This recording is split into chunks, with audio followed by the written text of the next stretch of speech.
mbinu iliyofanyaje iliyotumika. Bwana asifiwe. Si mnanielewa vizuri? Bwana, mnanielewa vizuri? Sasa mbinu hizo ni nyingi, namna gani ambavyo natakiwa sasa kuzifanya, namna gani ambavyo naweza nikapambana nazo. Kwanza ni kuwa katika mfumo wa Kristo. Pili ni kuwasikiliza wale ambao wametengwa kwa ajili yetu. Mfano, Samsoni kama angeweza kuwasikiliza wazazi wake, ingekuwa si rahisi Delila kupata nafasi, kwa sababu walielekezwa namna ambavyo natakiwa kumtengeneza huyu awe. Ndivyo pia kumbuka, Manoa kabla hajafanya chochote kile alisema, hebu tufundishe tunamleaje huyo mtoto, tunamtengeneza akaaje na atafanya kazi gani ili tumtengeneze. Kwa siku manake walipewa kanuni na namna ambavyo ataishi ili kukabiliana na nini, na Wafilisti.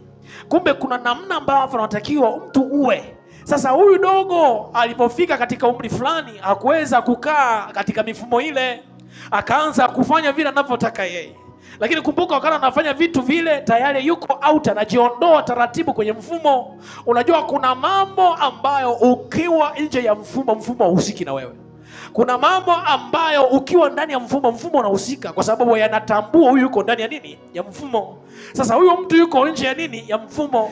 Kwa hiyo yote wa Mungu, hata kama una vitu fulani vya kimungu, kaa kwenye nini, kwenye mfumo. Kwa sababu miongoni mwa kitu ambacho ama mbinu inayotumika ya Delila dhidi yako wewe ni kuhakikisha unatolewa kwa nini, kwenye mfumo.